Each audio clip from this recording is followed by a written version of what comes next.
ಹಳೆಯ ದ್ವೇಷದ ಹಿನ್ನೆಲೆ ಗ್ರಾಮ ಪಂಚಾಯಿತಿ ಸದಸ್ಯನನ್ನ ಲಾಂಗು ಮಚ್ಚುಗಳಿಂದ ಭೀಕರವಾಗಿ ಕೊಚ್ಚಿ ಕೊಲೆ ಮಾಡಲಾಗಿರುವ ಘಟನೆ ಬೆಂಗಳೂರು ಗ್ರಾಮಾಂತರ ಜಿಲ್ಲೆಯ ಹೊಸಕೋಟೆ ತಾಲೂಕಿನ ನಂದಗುಡಿ ಪೊಲೀಸ್ ಠಾಣಾ ವ್ಯಾಪ್ತಿಯ ಬೈಲನರಸಾಪುರ ಗ್ರಾಮದಲ್ಲಿ ನಡೆದಿದೆ.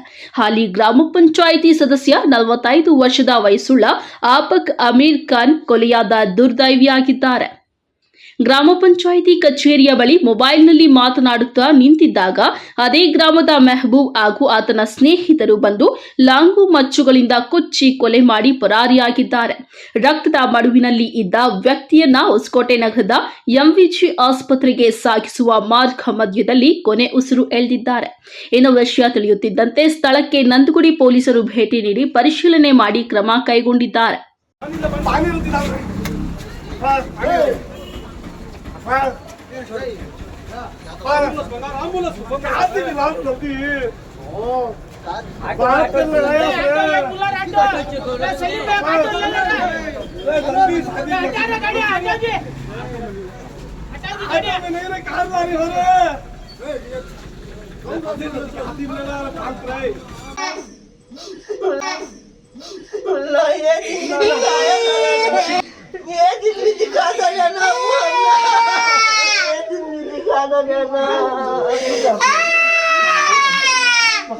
बच्ची अब्बू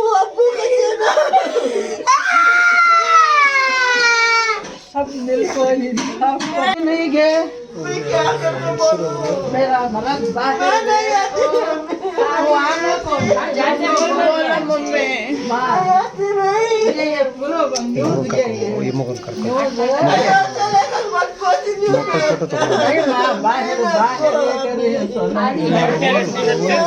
ಅವರು ಯಾರು ಇಲ್ಲ ಪಾಪ ಆಚೆ ಹೋಗಿತ್ತು. ಬರುವಾಗ ಎಲ್ಲ ಸೇರ್ಕೊಂಡು ಹಳದಿ ಹಿಂಗೆ ಹಾಕೋರಲ್ಲ ಅಲ್ಲಿ ಬಂದು ನೋಡಪ್ಪ ನಮ್ಮ ಮನೆಯಲ್ಲಿ ಅದು ಹೆಂಗಸರಿಗೆ ಆಪ್ರೇಷನ್ ಆಗಿದೆ, ಹಲ್ಲಿದು ಆಪ್ರೇಷನ್ನು ಆಗಿದೆ. ಪಾಪ ಅಮ್ಮನೂ ಸರಿ ಇಲ್ಲ, ಪಾಪ ಆಪ್ರೇಷನ್ ಆಗಿದೆ. ಏನೋ ಆಚೆ ಹೋಗಿ ಎಲ್ಲ ಸೇರ್ಕೊಂಡು ಅಲ್ಲಿ ತಲೆ ಮೇಲೆ ಹೊಡೆದಿ ನಮ್ಮ ಮಗಳಿಗೆ ಸಹಿಸಿ ಅಲ್ಲಿ ಹಾಕೋರೆಲ್ಲ. ನಾನು ಏನು ಹೇಳಿಪ್ಪ, ಎಲ್ಲ ಸೇರಿ ನಮ್ಮ ಮಗಾಗೆ ನೀವು ನ್ಯಾಯ ಕೊಡಿಮ್ಮ, ಎಲ್ಲ ಸೇರಿ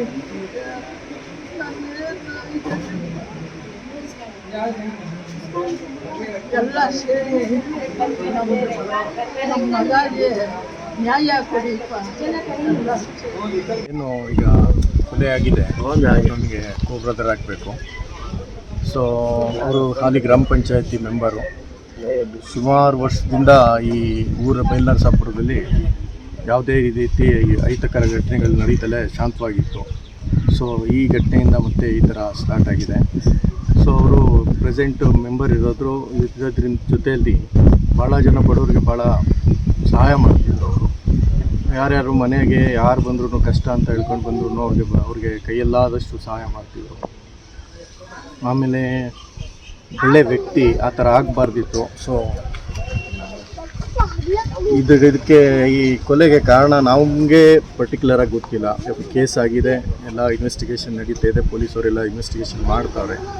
ಸೊ ನಮಗೆ ಮೇಲ್ಮೇಲ್ಗೆ ತಿಳಿದುಪಟ್ಟಿದ್ದೇನೆಂದರೆ, ಸೊ ಇಲ್ಲಿ ಯಾವುದೇ ರಾಜಕೀಯದ ಇದಿಲ್ಲ, ರಾಜಕೀಯ ದ್ವೇಷದಿಂದ ಆಗಿಲ್ಲ. ಇದು ಏನೋ ವೈಯಕ್ತಿಕ ದ್ವೇಷದಿಂದ ನಡೆದಿದೆ ಅಂತ ಹೇಳ್ಬಿಟ್ಟು ಮಾಹಿತಿ. ಸೊ ಈಗ ಇನ್ವೆಸ್ಟಿಗೇಷನ್ ಆದಮೇಲೆ ಇದೆಲ್ಲ ಆಚೆ ಬರುತ್ತೆ.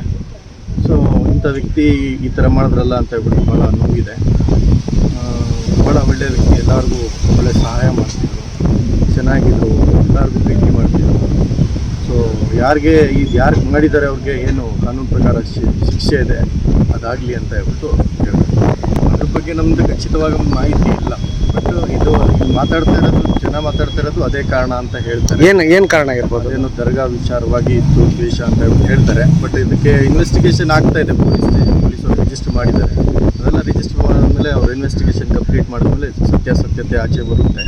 ಸೊ ಅವಾಗ ಗೊತ್ತಾಗುತ್ತೆ ಸರ್, ಯಾರೇ ಮಾಡಿದ್ರು ಅವ್ರಿಗೆ ಕಾನೂನು ಪ್ರಕಾರ ಯಾವ ರೀತಿ ಶಿಕ್ಷೆ ಆಗಲೇಬೇಕು ಅಂತ ನಾವು ಈಗ ಭಾಳ ಖಂಡನೀಯ ಸರ್. ಹೇಳಬೇಕು ಅಂದರೆ ಇಂಥ ಒಳ್ಳೆ ವ್ಯಕ್ತಿ ಎಲ್ಲೂ ಯಾರಿಗೂ ಸಿಗಲ್ಲ.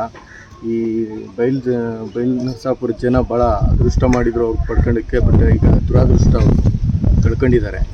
ಸೊ ಇಂಥ ವ್ಯಕ್ತಿ ಮತ್ತೆ ಬರಲ್ಲ ಅಂತ.